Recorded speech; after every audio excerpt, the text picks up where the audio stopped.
बचपन से ही शिव को लेकर उनमें बहुत अधिक उत्साह और जोश था।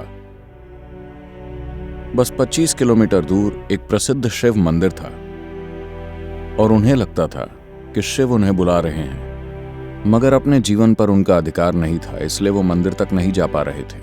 उन्होंने कई बार अपने जमींदार से प्रार्थना की, सिर्फ एक दिन के लिए मुझे जाने दीजिए, मैं मंदिर जाकर वापस लौट आऊंगा। जमींदार हमेशा कहता, आज निराई करनी है, कल खाद डालना है, परसों कोई और काम है, तुम्हें जमीन जोतना है। नहीं, तुम एक भी दिन बर्बाद नहीं कर सकते। तुम्हें क्या लगता है, तुम वैसे ही किसी काम के नहीं हो, तुम एक पूरा दिन बर्बाद करना चाहते हो? उसने कई बार अपनी बात समझाने की कोशिश की। उसके अंदर यह भाव गहरा होता गया। वो हर हाल में शिव के दर्शन करना चाहता था।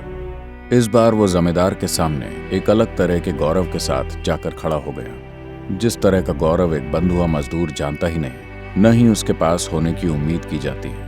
जमींदार फिर शुरू हो गया, मूर्ख कहीं के, पिछली बार तुम्हारी माँ बीमार थी, उससे पहले बहन की शादी थी, उससे पहले तुम्हारी दादी 3 बार मरी, अब तुम मंदिर जाना चाहते हो? ये नहीं हो सकता। उसने कहा, मैं आज ही सारा काम कर दूंगा, कल सिर्फ एक दिन के लिए जाने दीजिए, मैं जाकर वापस आ जाऊंगा।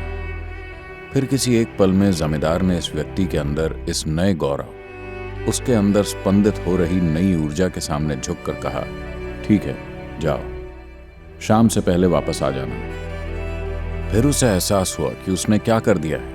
वो बोला, जाने से पहले तुम्हें पूरे 40 एकड़ जमीन को जोतना होगा। अभी शाम है, सुबह से पहले तुम जुताई पूरी करके फिर मंदिर जा सकते हो। वो इतना मूर्ख नहीं था कि इसकी कोशिश भी करता। वो चुपचाप सोने चला गया। उसका पूरा शरीर स्पंदित हो रहा था। वो जानता था कि उसे मंदिर जाना ही है, नतीजा चाहे जो भी हो। एक नई ऊर्जा उसके पूरे शरीर में दौड़ रही थी। सुबह जब वो उठा तो गांव में हंगामा मचा हुआ था। क्या हो गया? सारी 40 एकड़ जमीन जुती हुई थी। उसने बाहर आकर देखा, उसे यकीन नहीं हुआ। जमींदार का मुंह खुला का खुला रह गया। जमींदार के बीवी बच्चे आकर उसके पैरों पर गिर पड़े। उस शख्स का नाम हम नहीं जानते, आमतौर पर उसे हलवाहा कहा जाता है। उसे यकीन नहीं हुआ। फिर वो जान गए। वो हमेशा सोचता था कि शिव के सामने प्रार्थना करके वो प्रकृति के नियमों को तोड़ सकता है, वो प्रकृति के नियमों को बदल सकता है, मगर मनुष्य के नियम इतने क्रूर हैं कि आप कभी उन्हें बदल नहीं सकते। मगर यहाँ मनुष्य और देवता और प्रकृति सभी के नियम टूट गए थे। अचानक लोगों ने आकर उसके हाथों में चांदी के सिक्के रखे, किसी ने उसके हाथ में भोजन रख दिया, किसी ने उसे छड़ी पकड़ा दी और कहा, ये मंदिर जा रहा है, ईश्वर ने इसे चुना है। शिव ने खुद आकर 40 एकड़ जमीन जोत दी। आनंद से भरे दिल के साथ वो मंदिर गया, मगर एक अछूत के रूप में जीवन जीने के कारण वो भूला नहीं था कि वो मंदिर की देहरी पार नहीं कर सकता। वो वहीं खड़ा रहा। निश्चित रूप से लोग उसे मंदिर में नहीं घुसने देते। वो जानता था कि लोग नियमों को नहीं तोड़ेंगे, और वैसे भी वो सिर्फ एक बार शिव के दर्शन करना चाहता था। बड़ा सा नंदी जो रास्ते में बैठा था, वो नंदी एक ओर खिसक गया। बाद में लोग उसे नंदनार बुलाने लगे और वो एक प्रसिद्ध संत बन गया।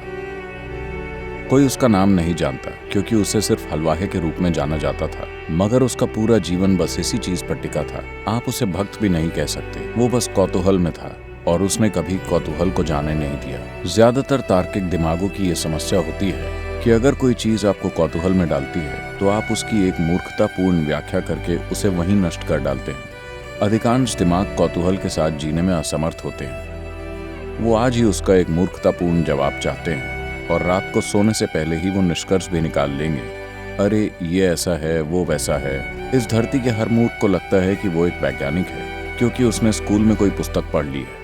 ये बेकार पुस्तक किसी काम की नहीं है। विज्ञान की दृष्टि से सोचने वाला कोई भी व्यक्ति अब इन मूर्खतापूर्ण चीजों को स्वीकार नहीं करेगा। यहाँ इतना कुछ है, हर कहीं बहुत सारी ऐसी चीजें हैं जिनका जवाब नहीं है।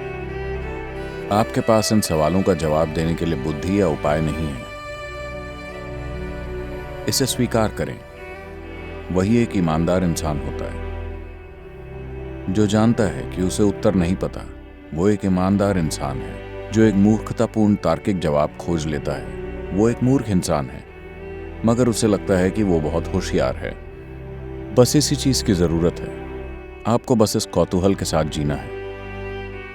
अगर आपके दिल में भक्ति है तो बहुत बढ़िया है, अगर दिल में भक्ति नहीं है आपका दिमाग आपको परेशान करता है तो बस कौतूहल बनाए रखिए, बस इसी की जरूरत है।